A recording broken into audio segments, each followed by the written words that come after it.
جو ہے وہ اعتماد میں نہیں لیا گیا۔ اچھا، اب اس کے بعد یہ ہوا ہے کہ وزارت قانون کی طرف سے ان کے موقف کو مسترد کر دیا گیا ہے، جو سپریم کورٹ بار ایسوسی ایشن کا موقف ہے۔ تو یہ اب معاملہ جو ہے یہ ایک انتشار سا آپ کہیں اس کو، یا ایک داخلی یعنی جو بھی کچھ ہو رہا ہے وہ ایک عجب سے رخ پہ جا رہا ہے۔ اور آج یہ خبریں بھی آئی ہیں، اب اس کے اوپر حکومت کا کیا رسپانس ہوتا ہے۔ میں کافی دنوں سے یہ پہلے بھی بات کر چکا ہوں کہ مجھے اس بات میں کہیں پر یہ جو فورن فنڈنگ کے ایشوز ہیں اس کو خان صاحب دیکھیں کہیں یہ مکس نہ ہو جائے شوکت خانم کی فنڈنگ کے ساتھ۔ تو آج خبریں آئی ہوئی ہیں کہ جی وہ کچھ لوگوں نے کہا کہ جی ہم نے تو فنڈنگ جو ہے وہ کی تھی ہاسپٹل کے لیے، لیکن ہمارے جو فنڈز ہیں وہ انتخابات میں مختلف لوگوں کی انتخابی مہم میں خرچ ہو گئے۔ تو اس کو ذرا تھوڑا سا میرا خیال وزیر اعظم صاحب دیکھیں، اور آج پھر الیکشن کمیشن کی طرف سے کہہ دیا گیا کہ جی ہم جو ہے وہ ہم بنا نہیں سکتے۔ وزارت سائنس کی طرف سے کہہ دیا گیا کہ ہم اسلام آباد کی جو ہم نے مشینیں دکھائی تھیں ای وی ایم مشینیں، وہ تو باہر سے ہم نے خرید کے اور ایک ماڈل کے طور خرید کے نہیں، وہ تو ایک سیمپل دکھائے تھے، ہم تو تیار نہیں کر سکتے۔ تو اس کے اوپر بھی حکومت کا ایک موقع۔ تو چھوٹے چھوٹے ایسے ایشوز ہیں جن کو میرے خیال سے خان صاحب تو شاید نہیں، لیکن ان کے جو مشیر ہیں یا وزیر ہیں متعلقہ، ان کو دیکھنا چاہیے کہ یہ ان ایشوز کو ریزالو کیا جائے، تاکہ یہ وزیر اعظم صاحب کو جو ایشوز ہیں وہ ذرا جو بڑے ایشوز آس پاس جنم لے رہے ہیں، اور ایک آپ سمجھیں کہ ایک جنگ کا تقریباً آغاز ہو چکا۔ میں اس کو جنگ کو اس لیے اس کا آغاز کہہ رہا ہوں کہ یہ جنگ آلریڈی چل رہی ہے مختلف محاذوں پہ، مختلف شکلوں میں۔ اچھا، 24-48 گھنٹوں میں کیا ہوا؟ 24 گھنٹوں میں کیا ہوا؟ 24 گھنٹوں میں یہ ہوا جی کہ بہت بڑا واقعہ یہ کہ سیکریٹری بلنکن نے جو ہے وہ تحریری جواب دے دیا پریزیڈنٹ پیوٹن کو۔ ان کی طرف سے جو ڈیمانڈ ہو رہی تھی کہ ہمیں لکھ کے بتایا جائے کہ کیا امریکہ جو ہے وہ، امریکہ اور نیٹو ان کے اتحادی، کیا مشرق کی طرف نہیں آئیں گے؟ یہ جو وعدہ تھا جو 2008 میں ہم سے کیا گیا تھا یا 1997 میں کیا گیا تھا اس کے سوویت یونین ختم ہونے کے بعد، تو ہمیں اس کو لکھ کے ہمیں گارنٹی دی جائے۔ اب جو سیکریٹری بلنکن نے بڑی کلیئرٹی کے ساتھ یہ جواب دیا ہے کہ یہ ممکن نہیں ہے، ہم یہ لکھ کے نہیں دے سکتے، اور ایسٹ ورڈ ایکسپینشن تو نیٹو کی ہوگی، اور ہم جو ہیں وہ ایک طرح سے انہوں نے کہا کہ سفارتکاری ہم چاہتے ہیں کہ جاری رہے اور بات چیت کا رستہ کھلا رکھا جائے، لیکن ہم تحریری گارنٹی دینے کو تیار نہیں۔ یہ کلیئرٹی کے ساتھ جو ہے وہ امریکہ نے جواب دے دیا ہے سیکریٹری بلنکن نے، اور یہ جواب دینے کے لیے جو ماسکو میں امریکن سفیر ہیں وہ وہاں پہ گئے ان کی وزارت خارجہ میں، اور انہوں نے یہ جواب تحریری جواب ہینڈ اوور کر دیا۔ ابھی تک سامنے نہیں آیا، لیکن اس کے جو مختلف امپورٹنٹ پوائنٹس ہیں وہ سامنے آ گئے ہیں۔ اچھا، اس کے ساتھ ہی نیٹو نے جو نیٹو کے سیکریٹری جنرل ہیں انہوں نے برسلز میں یہ ہینڈ اوور کر دیا ہے ماسکو کے جو ایمبیسڈر یا جو بھی نمائندے وہاں موجود ہیں ان کے ہینڈ اوور کر دیے، اور ان کو یہی جواب نیٹو کی طرف سے آیا ہے کہ جی ہم کوئی گارنٹی نہیں لے سکتے کہ ہمارے اندر مزید اراکین شامل نہیں ہوں گے فیوچر میں، ہم کوئی تحریری گارنٹی نہیں لے سکتے۔ اور یہ جو اب اس کے اوپر جو رشیا کا رسپانس ہے وہ رسپانس جو ہے وہ یہی ہے کہ ہمیں مایوسی ہوئی اس کے اوپر، اور یہ جو ہے یہ ہمارے لیے قابل قبول نہیں ہے، اور ہم اس تحریری جواب کو مسترد کرتے ہیں۔ اور ان کا کہنا یہ ہے کہ ہمارا جو بھی ہماری اب حکمت عملی ہوگی ہم اس کے اوپر آگے جائیں گے۔ امریکہ کی طرف سے کہا جا رہا ہے کہ ٹھیک ہے آپ کی جو بھی حکمت عملی ہوگی ہماری طرف سے تحریری جواب آ گیا۔ تو یہ جو ڈپلومیٹک کوششیں تھیں یہ ساری بدقسمتی کے ساتھ جو پچھلا پورا ہفتہ اور اس سے پہلے بھی جاری رہیں یوکرین کے حوالے سے، وہ اب تک ناکامی سے دوچار ہوئی ہیں۔ جنگ کا آغاز جو ہے وہ جنگ کا آغاز تو تقریباً آپ سمجھیں کہ اس مختلف ڈومینز میں پابندیوں کی صورت میں یا سائبر اسپیس میں، یا آلریڈی یوکرین کی بہت ساری ویب سائٹس انہوں نے کہا ہیک ہوئی ہیں، بیلاروس کے اندر کل بھی ہم نے بات کی تھی کہ سائبر اسپیس میں مختلف، اور وہ سائبر اسپیس ڈیڈوس اٹیکس ہو رہے ہیں، اس میں جو ہے وہ ڈیپ فیکس اور بے شمار اور چیزیں جس کے اوپر کل تو بات ہم نے کی تھی انیشیل، لیکن آنے والے دنوں کے اندر ڈیٹیل بات کرتے رہیں گے کہ سائبر اٹیکس کس طرح سے ہو رہے ہیں اور کیا رنگ روپ لے رہے ہیں، اور خاص طور پہ جو میل ویئرز آ رہے ہیں اور وہ میل ویئرز ڈسٹروائے کر رہے ہیں اور اس میں پچھلے سال ہم دیکھ چکے ہیں کہ سولر ونڈز آیا 2 سال پہلے، اس نے آ کے ڈسٹرائے کیا پورے سسٹمز کو امریکہ میں، اور اس کے بعد ڈی فیسنگ ہو رہی ہے ویب سائٹس کی، تو یہ سارا جو کچھ ہے، اور اس کے ساتھ انٹرنیٹ آف تھنگز IoTs جس کو کہتے ہیں، اس میں بہت کچھ ہے. اب اس میں سائبر میں کہاں تک جائیں گے دونوں ملک، اس پہ آنے والے دنوں میں بات کرتے رہیں گے تھوڑا بہت. اور اس میں آرٹیفیشل انٹیلیجنس چونکہ اب ایڈ آن ہو گئی ہے، اور کلاؤڈ کو کیسے پروٹیکٹ کریں گے، اس کو سیکیور کیسے کریں گے ملک، اپنی ساری کی ساری جو انفارمیشنز ہیں اس ڈیٹا کو جو کہ کلاؤڈ میں موجود ہیں ان کو کیسے کریں گے. اور سن بسٹ میل ویئر ہمیں پتہ ہے آیا، اس نے بڑی بڑی تباہی پھیلائی کچھ عرصہ پہلے. اور تو یہ سارا جو ہے یہ اب سائبر میں تو سائبر وار تو چل رہی ہے، لیکن اس کے ساتھ ہی ایک دو ایسے معاملات ہو رہے ہیں جو کہ بڑے تشویشناک ہیں، بڑے تشویشناک ہیں. اور وہ تشویشناک اس لیے ہیں کہ پہلی بات تو یہ ہے کہ جو امریکہ میں ایک انہوں نے ایشو اٹھا دیا، اور وہ ایشو جو ہے اس کو آپ سمجھیں کہ وہ ہے بھی اور نہیں بھی ہے، لیکن وہاں پہ ریپبلکنز جو ہیں، وہ ریپبلکنز جو ڈونلڈ ٹرمپ، لوگوں کو یاد ہوگا کہ جب ان کی کمپین چل رہی تھی سابق صدر ٹرمپ کی بائیڈن کے اگینسٹ، تو وہ بار بار یوکرین کا ذکر لے کر آتے تھے، اور وہ پریزیڈنٹ بائیڈن جو ہیں ان کا تعلق جوڑتے تھے یوکرین کے ساتھ. اچھا، وہ جو ایشو ہے وہ ابھی تک زندہ ہے، اور اس ایشو کو وہ اس طرح سے زندہ ہے کہ یہ انڈیپینڈنٹ جو برطانیہ کا، اس کو میں کوٹ کر رہا ہوں کہ ڈونلڈ ٹرمپ جونیئر جو ہیں انہوں نے موک کیا ہے for suggesting the real cause of Ukraine crisis, اور انہوں نے کہا کہ ہنٹر بائیڈن جو ہیں یہ یوکرین کرائسس کے اصل ذمہ دار ہیں. اچھا، اب ہنٹر بائیڈن کون ہے یہ میں بریفلی آپ کو بتاؤں، کیونکہ آنے والے دنوں میں شاید یہ ایشو بار بار ہمارے سامنے آتا رہے کہ یہ پریزیڈنٹ بائیڈن کو کیوں کھینچا جا رہا ہے کہ یوکرین کے اندر ان کا کوئی ذاتی تعلق بھی ہے. دیکھیں، پریزیڈنٹ بائیڈن جو ہیں، پریزیڈنٹ بائیڈن کی جو اپنی زندگی کی کہانی ہے وہ بڑی ایک آپ سمجھیں کہ المناک قسم کی ان کی زندگی کی ان کی سٹوری ہے. اور وہ جو ہیں وہ 79 ایئرز ان کی ایج ہے، 79 ایئرز، 1942 نومبر 1942 کی پیدائش ہے پریزیڈنٹ بائیڈن کی. تو پریزیڈنٹ بائیڈن جو ہیں وہ جب 1966 میں 1966 میں ان کی شادی ہوئی تھی، اور 1966 میں ان کی شادی ہوئی تھی نیلا ہنٹر کے ساتھ.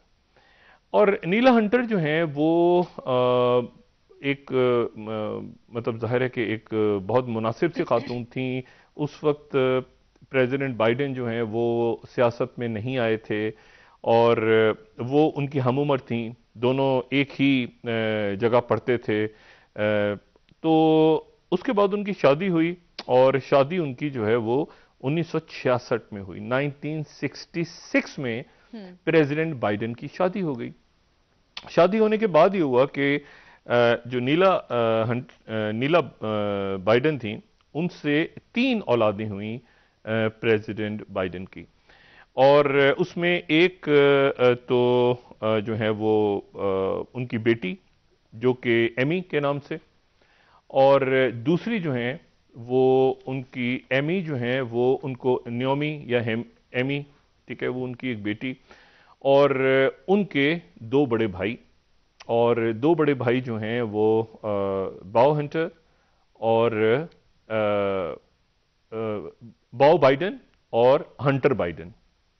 اچھا، اب یہ تو 3 یعنی 2 بیٹے اور 1 بیٹی. تو 1972 میں یہ ہوا کہ کرسمس کی جب یہ ان کی جو وائف تھیں بڑی زبردست، انہوں نے بڑا حصہ لیا کہ وہ جائیں اپنے شوہر کے ساتھ، اور شوہر کی جو اپنے ان کی الیکشن کی کمپین ہے. اچھا، تو یہ ہوا کہ ان کی جو اہلیہ تھیں نیلا، انہوں نے اپنے ہسبینڈ کی جو کمپین تھی سینیٹرشپ کی، اس میں بھرپور حصہ لیا، اور بھرپور حصہ لینے کے بعد ان کے شوہر جیت گئے 1972 میں.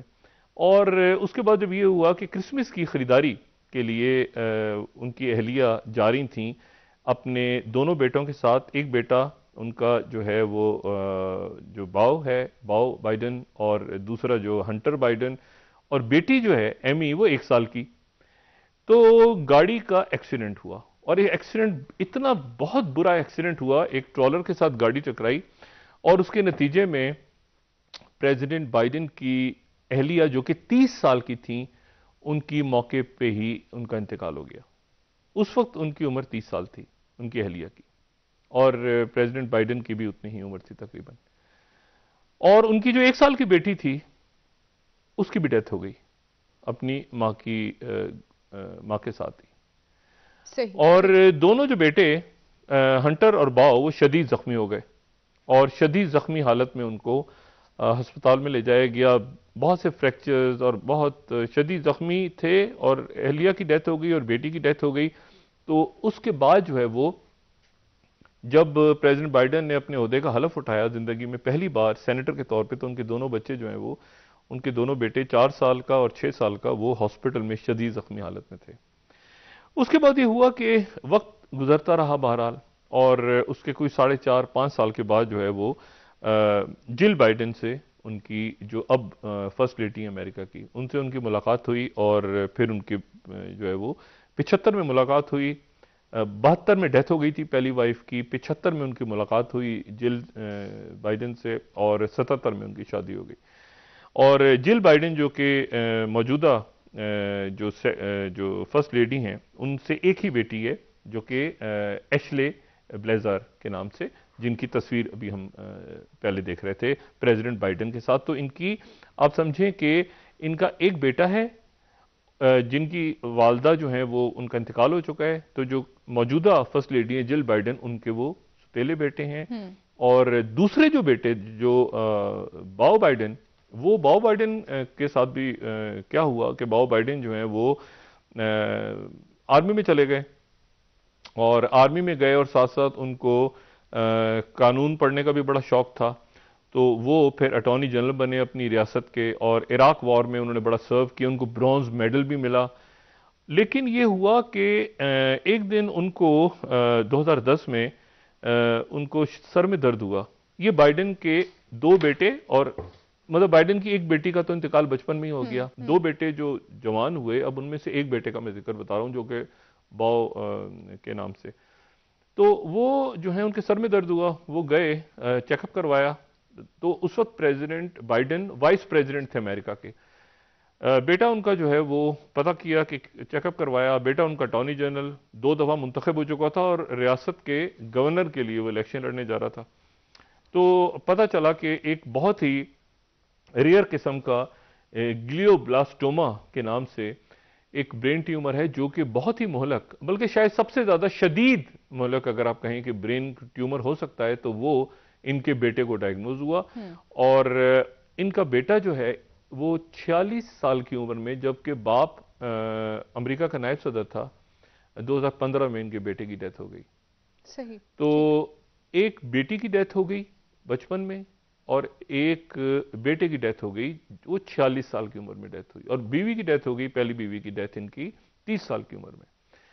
اس کے بعد یہ ہوا کہ جب آخری رسومات ہوئیں تو صدر بھی تھے اس میں, اوباما اور ان کے اہل خانہ بھی تھے, اور اس کے بعد جو ہیں وہ president Bill Clinton, Hillary Clinton, اور سارا امریکہ بڑا سوگوار تھا جب نائب صدر کے بیٹے کا انتقال ہوا.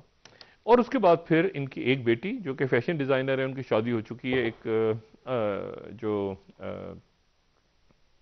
ایک سرجن کے ساتھ وہاں پہ, اور جو ہیں وہ ہنٹر بائیڈن ان کے اکلوتے بیٹے. اب ہنٹر بائیڈن جو ہیں وہ ڈیل کرتے ہیں فائنینس کے ساتھ, وہ مالیاتی دنیا میں مالیاتی اداروں کے ساتھ ڈیل کرتے ہیں مختلف فائنینسز میں اور ادھر ادھر. تو ان کے اوپر جو ہے, ان کے اوپر یہ الزام لگا کہ جب وہ 2014 میں جب وہ ان کے والد جو ہیں وہ نائب صدر تھے, تو اس وقت ہنٹر بائیڈن نے کچھ ایسی کمپنیز کے ساتھ معاملہ کیا جس سے ان کو یوکرین, جب ظاہر ہے 2014 میں سارا یوکرین کا پھڈا پڑا, تو اس وقت جو ہیں وہ پریزیڈنٹ بائیڈن نائب صدر تھے. تو الزام یہ لگا کہ جی ان کے جو بیٹے ہیں وہ وہاں پہ بزنسز میں انوالو ہیں, اور بزنسز کے اندر انہوں نے وہاں پر جو ہے وہ مختلف چائنا میں بھی اور ادھر ادھر کمپنیز کے اندر بورڈ آف ممبرز میں وہ رہے ہیں، اور یہ 2019-2020 میں پریزیڈنٹ ٹرمپ بار بار یہ الزام لگاتے رہے کہ یوکرین کے اندر ان کا بیٹا جو ہے ہنٹر بائیڈن انوالو ہے. تو اب اس الزام کو بی آر ایچ کے اندر جو پارٹنرز بنے، اور بی آر ایچ جو ہے وہ بڑے ایک آپ سمجھیں کہ ایک بہت امیر شخصیت، ارب کھرب پتی یوکرین کے، ان کی وہ کمپنیز ہیں. اور اس کے بعد پھر یہ بورسما ہولڈنگز جس کا چائنا کے ساتھ تعلق ہے، انہوں نے کہا اس میں بھی رہے ہیں، اس کو بھی نکالا گیا بیچ میں سے، درمیان میں سے. اور سولوچوچ مکو لسکی کے نام سے ایک بہت بڑا یوکرین کا ٹائکون آپ سمجھ لیں، بہت بڑا شخص جس کے اوپر منی لانڈرنگ کے الزامات بھی ہیں، وہ اس کمپنی کا مالک. تو بہرحال یہ الزامات لگتے رہے. اب اس الزام کو جناب دوبارہ دہرایا ہے، اور اس کو یہ ہم بی بی سی دیکھنا چاہیں تو بی بی سی میں دیکھ سکتے ہیں. یہ چھٹی سلائیڈ جو کہ Hunter Biden what he was doing in China and Ukraine, یہ الزامات ہیں جو پہلے لگ چکے ہیں. اور ایسوسیٹ پریس کی سٹوری کہ the story behind Biden son Ukraine and Trump's claim, اس وقت کی سٹوریز ریفرنسز میں اس لیے دے رہا ہوں کہ جس کسی نے دیکھنا ہو تو وہ یہ دیکھ سکے. اور پھر چوتھی سلائیڈ جو ہے کہ what we know about Hunter Biden's businesses in China. اچھا، اور یہ جو ہے اس ایشو کو دوبارہ اٹھا لیا ہے وہاں پر ریپبلکنز نے، کچھ ریپبلکن سینیٹر رائٹ ونگ ادھر ادھر، تو ایک اندر بھی وہ دوبارہ سے اس ایشو کو چھڑا ہے کہ بھئی یوکرین میں آخر پریزیڈنٹ بائیڈن کو کیا پرابلم ہے، کہ کیوں اتنا وہ سیریس ہیں. لیکن میرا خیال ہے کہ یہ بہت زیادہ جو امریکہ میں اس وقت ماحول بنا ہوا ہے رشیا کے اگینسٹ یا جو چائنا کے اگینسٹ، اس کے اوپر ان سٹوریز کا کوئی خاص فرق نہیں پڑے گا. لیکن بہرحال ایک سٹوری جو ہے اپنی جگہ وہ چل رہی ہے، وہ الزام لے کے کہ یہ وجہ ہے کہ جس کی وجہ سے یوکرین میں پریزیڈنٹ بائیڈن کو بھی دلچسپی ہے اور ان کے بیٹے کو بھی دلچسپی ہے. یہ سابق صدر ٹرمپ یہ دوبارہ لے کر آ گئے ان کے صاحبزادے. اچھا، اب ہوا کیا ہے؟ ہوا یہ ہے کہ ایک واقعہ ایسا پیش آیا ہے یوکرین میں جو ذرا تشویشناک ہے، اور وہ یہ ہے کہ وہاں کی ایک یوکرین کے اندر ان کی ایک ملٹری انسٹالیشن پہ جو ہے وہ ان کے ایک فوجی نے ہی جا کے حملہ کیا، اور بہت سے لوگوں کو 5-6 لوگوں کو وہاں پہ جو ہے وہ گولیاں لگی ہیں. اس کی ڈیٹیل سامنے نہیں آ رہی، لیکن رائٹرز یہ خبر دے رہا ہے جو 24ویں سلائیڈ ہے کہ Ukrainian soldier detained after 5 shot dead, 5 فوجی مار دیے فوجی نہیں. اچھا، یہ 24ویں سلائیڈ ہے. اب اس کو کس طرح سے ابھی ہم دیکھیں، یا گارڈین خبر دے رہا ہے کہ 5 dead in Ukraine after national guards man open fire at military factory. اچھا، اس کو کیسے کیا ہو رہا ہے یوکرین میں؟ یوکرین میں جو کچھ ہو رہا ہے وہ کچھ اچھا نہیں ہونے جا رہا، اور اس کی وجہ یہ ہے کہ ایک تو یوکرین میں وہ لوگ ہیں جو کہ ہم جانتے ہیں جو کہ پرو رشیا ہیں، اور جو ایسٹرن یوکرین میں ہیں، اور ایسٹرن یوکرین اور ویسٹرن یوکرین جو ہے وہ پرو ویسٹ ہے. تو جو پرو ویسٹ یوکرین ہے جہاں پر زیلنسکی جو ہیں جہاں کے صدر ہیں اور جنہیں خطرہ ہے، وہاں پر کیا ہوگا؟ یہ ایک بڑی خوفناک سی پکچر ڈیولپ ہو سکتی ہے آنے والے دنوں میں. اور وہ یہ ڈیولپ ہو سکتی ہے کہ کیونکہ کچھ روز پہلے ہم نے یہ بات بھی سنی تھی کہ ایک نئے چیچنیا وار کا سامنا کرنا ہو سکتا ہے کہ کریں پریزیڈنٹ پیوٹن، یعنی ان کے ملک کے اندر ہی ایک خانہ جنگی کی کیفیت پیدا کر دی جائے جیسے قازقستان میں ہوئی تھی.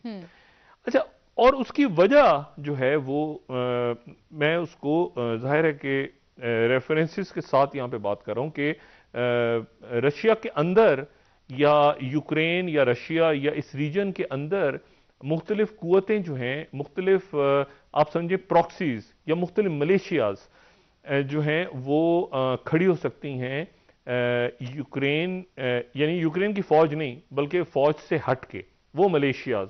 اب وہ اسلامک موومنٹس بھی ہو سکتی ہیں، وہ کوئی اور موومنٹس بھی، لیکن وہ آرمڈ بھی ہیں اور ان کے پاس اسلحہ بھی ہے، اور وہ جو ہیں ان کا یہ کہنا ہے کہ ہم رشیا سے لڑیں گے، پیوٹن سے لڑیں گے جیسے ماضی میں ہم لڑے. 2 جنگیں ہوئی تھیں چیچنیا سے، ایک 90 کی دہائی میں اور ایک جو ہے وہ 2008-9 تک چلی تھی، دوسری جو چیچنیا کی انٹرنل وار تھی، اور ہمیں یاد ہے کہ بڑی خونی جنگ تھی. وہ اچھا، اب اس میں میں اس لیے کہہ رہا ہوں کہ فارن پالیسی کا ایک آرٹیکل جس نے تھوڑی سی ڈیٹیل دیکھنی ہو وہ آج کے فارن پالیسی کے اس آرٹیکل کو ذرا پڑھ لے. اور وہ یہ ہے کہ Ukraine is betting on militias to bleed Russia. Ukraine جو ہے وہ ڈیپینڈ کر رہا ہے ملیشیاز کے اوپر. ملیشیاز جو ہیں وہ ملیشیاز جو کہ پراکسیز ہیں، جو کہ علیحدگی پسند ہیں، جو پیوٹن کو کے اگینسٹ ہیں، جو یہ کہہ رہے ہیں کہ ہم نے پہلے بھی جنگیں لڑی تھیں اور ہم دوبارہ ان کے پاس اسلحہ بھی ہے. اور 1,30,000 سویلین ڈیفنس فورسز ہیں. 1,30,000. اچھا، یعنی اس کو 1,30,000 اگر یوکرین کہہ رہا ہے کہ یہ سویلین ڈیفنس فورسز کا مطلب ہے ملیشیاز، یعنی ریگولر فوج نہیں بلکہ ملیشیاز. اور دوسری جو بات ہے جو میں نے کل بھی بات کی تھی، میں آج اس کو دوبارہ دہرا رہا ہوں کہ یہ کئی ڈومینز کے اندر یہ چونکہ جنگ ہونے جا رہی ہے، اس لیے گرے زون کے اندر پھر آپ کے لیے یہ مشکل ہوتا ہے پتہ کرنا بلومبرگ کیا سٹوری دے رہا ہے. یوکرین 25ویں slide. Ukraine's paramilitaries get ready for Russia again.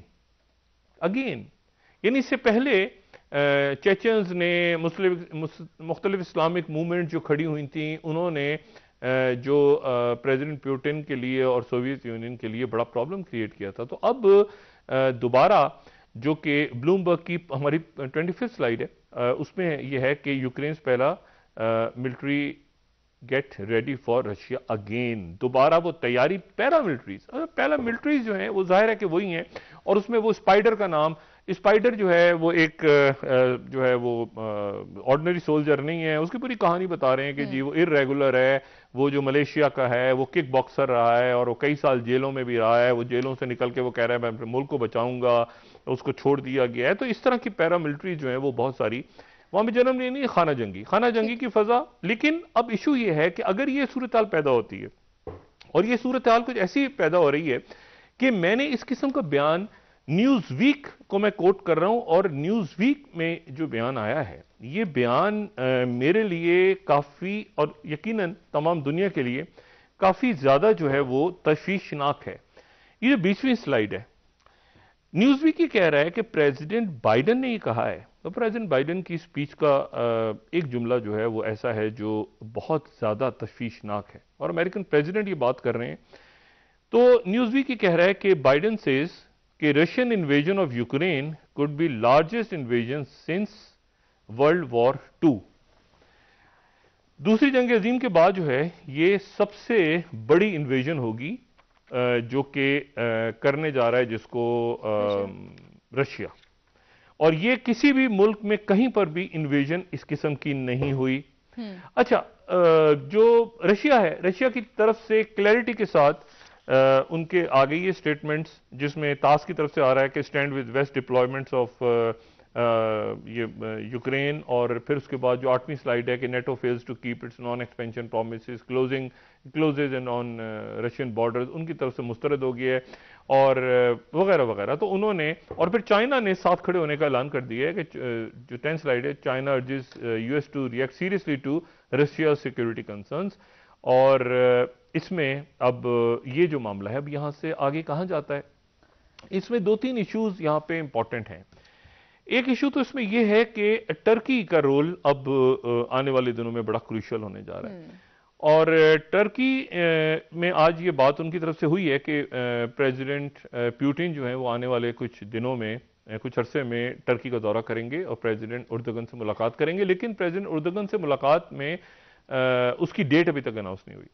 لیکن ٹرکی کے لیے جو ہے وہ بڑا امپورٹنٹ ہے یوکرین. یہ یوکرین کا جو علاقہ ہے، یہ یوکرین آپ سمجھیں یہ بالکنز، یہ تمام بالکن اسٹیٹس اور یہ جو کیسپین سی کی ریاستیں ہیں ان کے ارد گرد، یہ بلیک سی، یہ سب ایک دور میں یہاں پہ جنگیں ہوتی رہی ہیں سلطنت عثمانیہ کی اور رشین جو امپائر تھی. اور یہ کریمیا اور یوکرین کا جو علاقہ ہے یہ ترکی کے پاس رہا ہے، ترکی کی خانائٹ رہا ہے ایک دور میں. یہ ترکی سے مراد سلطنت عثمانیہ. اور یہ جو ہے یہ اس کے بعد یہ علاقہ جو تھا وہ سارا کا سارا چلا گیا، یہ مطلب 16ویں صدی میں یہ چلا گیا سارا کا سارا علاقہ رشین امپائر کے اندر. تو یہ علاقہ اسٹریٹجکلی بڑا امپورٹنٹ ہے رشیا کے لیے بھی اور ٹرکی کے لیے بھی.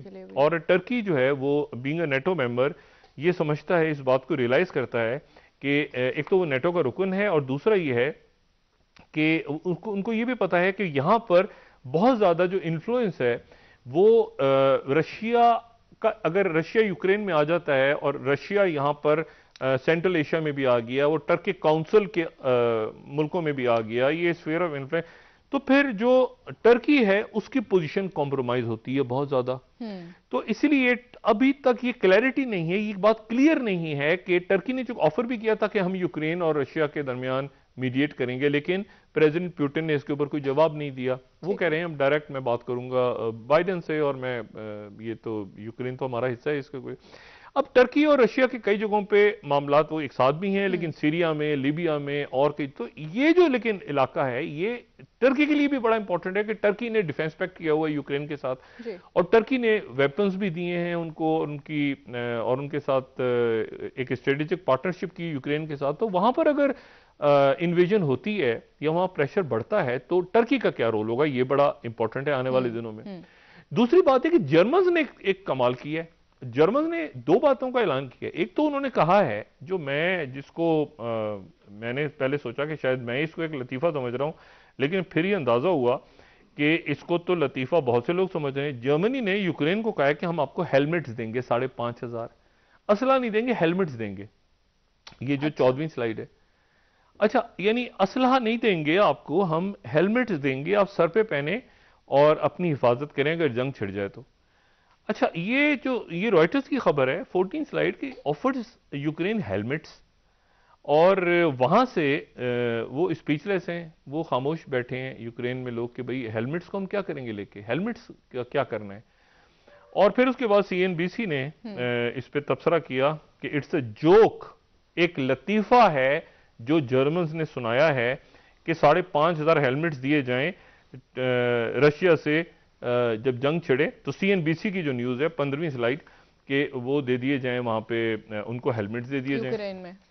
یہ جو ہے، یہ میں آپ کو صرف یہ بتاؤں کہ یہ ایک خونی سا ایک تنازع جو ہے نا، اور سائبر میں بھی جب اگر آپ دیکھتے ہیں اس کو اگر آپ اور جگہوں پر بھی دیکھتے ہیں تو آپ کو ایک بڑا انیزینس سی فیلنگ نظر آتی ہے کہ یہاں پہ بیلاروس کے اندر ہم نہیں جانتے گیس 400 آ گئے ہیں کہ نہیں آئے، اور یہ ڈپلومیٹس کے ساتھ اور باقی لوگوں کے ساتھ. اس سے پہلے 79 میں جب سوویت انویژن ہوئی تھی، تو اس سے پہلے ہم سب جانتے ہیں کہ سوویت یونین وہاں پر آیا اور فوجیں آئیں، اور پھر اس کے بعد ببرک کارمل اور حفیظ اللہ امین، اور یہ سارا ہم پوری ہسٹری جانتے ہیں.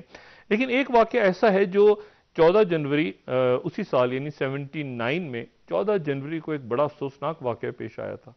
اور وہ واقعہ یہ تھا کہ ایک امریکن ڈپلومیٹ جو افغانستان میں امریکہ کے سفیر تھے، ایڈولف ڈبز کے نام سے. ایڈولف ڈبز جو ہیں یہ سوویت یونین میں رہے امریکہ کے ایمبیسڈر، اور پھر یہ سوویت یونین میں رہنے کے بعد یہ افغانستان آ گئے تھے. اور یہ پشتو بھی بولتے تھے، اور یہ جو ہیں یہ رشین بھی بولتے تھے، اور یہ پورے اس ریجن کو دیکھ رہے تھے امریکہ. اور ان کے اوپر نظر تھی بہت زیادہ، بڑی گہری نظریں تھیں ان کے اوپر. ظاہر ہے کہ رشینز کی بھی اور باقی جو خطے میں پاورز اس وقت کھیل سارا کر رہی تھیں. تو یہ ہوا کہ 14 فروری 79 کو، یعنی سوویت فوج کے آنے سے کچھ عرصہ پہلے، کچھ مہینے پہلے، ان کو اغوا کر لیا گیا، اور اغوا کر کے کابل سرینا ہوٹل اس وقت بھی تھا. جی. کابل سرینا ہوٹل کے کمرہ نمبر 117 میں ان کو لے گئے، اور پھر امریکن اسٹیٹ ڈپارٹمنٹ اور ساری دنیا کے امریکن سفیر کو اغوا کر لیا گیا کابل میں. یہ میں نے آپ سے کہا نا کہ بڑی جنگوں میں یہ چھوٹے چھوٹے واقعات کبھی تاریخ میں ہم ڈسکس نہیں کرتے، لیکن وہ بلڈ اپ ہو رہے ہوتے ہیں، اور وہ ایک کسی بڑے ایونٹ کی طرف وہ خود بخود جا رہے ہوتے ہیں گرے رینو کی صورت میں، یا کہیں بلیک سوان بھی ہو سکتا ہے، لیکن گرے رینو بھی ہو رہا ہے، اور وہ ہوتا وہ نظر آ رہا ہے ہمیں. تو یہ ہوا کہ وہ امریکن ایمبیسڈر کو قتل کر دیا گیا، اور گولیاں ماری گئیں، اور امریکن ایمبیسڈر کابل میں امریکن ایمبیسڈر کو قتل کر دیا گیا. تو بہت زیادہ اس کے بعد سوویت فوج، یعنی سوویت فوج کے آنے سے پہلے امریکن ایمبیسڈر کو قتل کر دیا گیا تھا کچھ عرصہ پہلے. یہ بات شاید بہت سے لوگوں کو سر ایک بریک کا وقت ہے ڈاکٹر صاحب، کو یاد نہ ہو، لیکن ہاں اچھا میں صرف ایک بات کہہ دوں، یہ جو 17ویں سلائیڈ ہے نا 40 years old murder mystery the death of a US ambassador, اس کو CNN پہ سرچ کریں تو آپ کو اس کے بارے میں ڈیٹیلز مل جائیں گی کہ US ایمبیسڈر کا ایک مرڈر ہو گیا تھا افغانستان میں. میں صرف یہ بتا رہا ہوں جو 17ویں سلائیڈ ہے کہ بہت سارے ایونٹس ایک بڑے واقعے کی طرف جا رہے ہوتے ہیں، اور اس بڑے واقعے کو کیسے روکا جاتا ہے، اس میں ڈپلومیٹس، اس میں چھوٹی جنگیں، اس میں یہ جو پلین کریش ہو رہے ہیں، اس میں جو باقی واقعات ہو رہے ہیں، یہ سارے جو ہیں یہ واقعات پھر اگر ان کو نہ روکا جائے خاص مرحلے پہ، ان کو ٹھنڈا نہ کیا جائے، بدقسمتی سے درمیان میں، یعنی اب مجھے بتائیں رشیا اور امریکہ کے درمیان کون صلح کروائے گا، چائنا اور انڈیا کے درمیان کون صلح کروائے گا؟ یعنی وہ فورسز نہیں ہیں، وہ قوتیں نہیں ہیں دنیا میں جو کوئی رول پلے کر سکیں کہ یار درمیان میں ڈپلومیسی کی طرف جانا ہے، مزید خونی جنگیں، مزید ڈی اسٹیبلائزیشن نہیں ہونی چاہیے. صحیح ہوگا. ٹھیک ہے ڈاکٹر صاحب، ایک بریک کا وقت ہوا ہے، واپس آ کے آپ سے مزید بات کریں گے. ناظرین ایک بریک ہمارے ساتھ رہیے.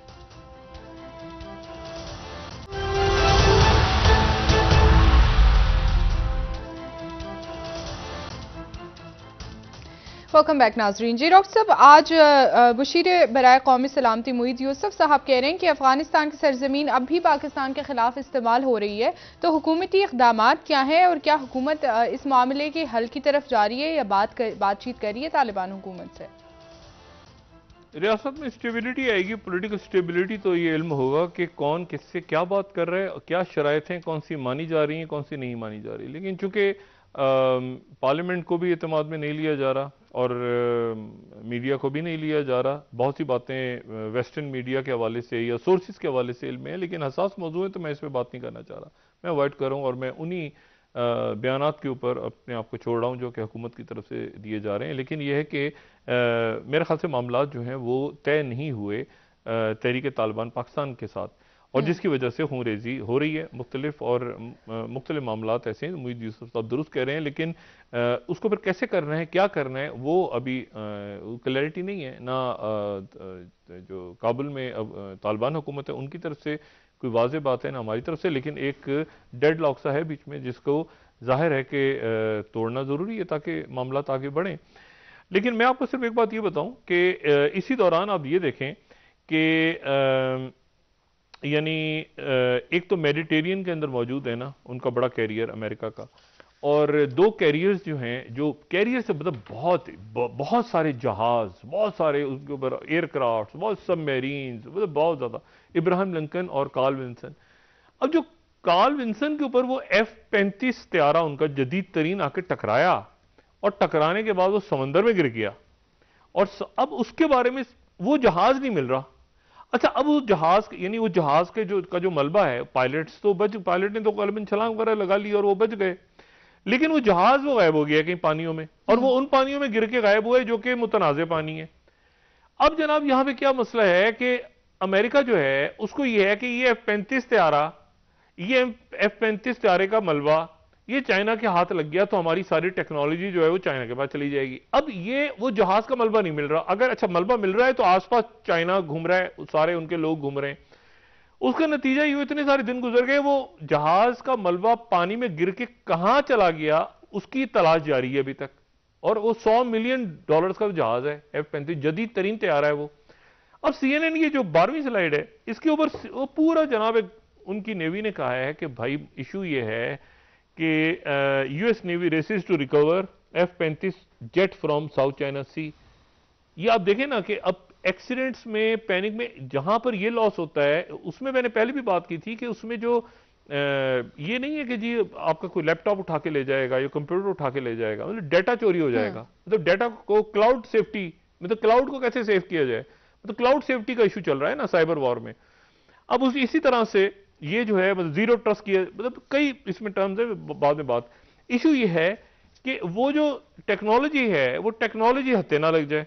اور CNN، میں نے آپ سے کہا نا کہ یہ جو CNN کی خبر ہے، 12ویں سلائیڈ، یہ بات کر رہی ہے کہ جی وہ F-35 طیارہ کسی طرح سے ساؤتھ چائنا سی سے مل جائے، اور وہ اس میں کنسرن یہ ہے کہ وہ ان کے ہتھے نہ لگے، کیونکہ اگر ان کے ہتھے لگ گیا تو پھر اس کے بعد ایک نیا ایشو کھڑا ہوگا. نیا ایشو کیا، وہ ٹیکنالوجی نکل جائے گی ہاتھ سے، اور وہ کبھی بھی نہیں چاہیں گے کہ یہ ٹیکنالوجی جو ہے یہ ان کے پاس جائے. ایک تو بات یہ ہو گئی. دوسری جو بات ہے، دیکھیں کانفلکٹس اپنی جگہ تیزی پکڑ رہے ہیں اور ان یوزول واقعات ہو رہے ہیں، غیر یقینی.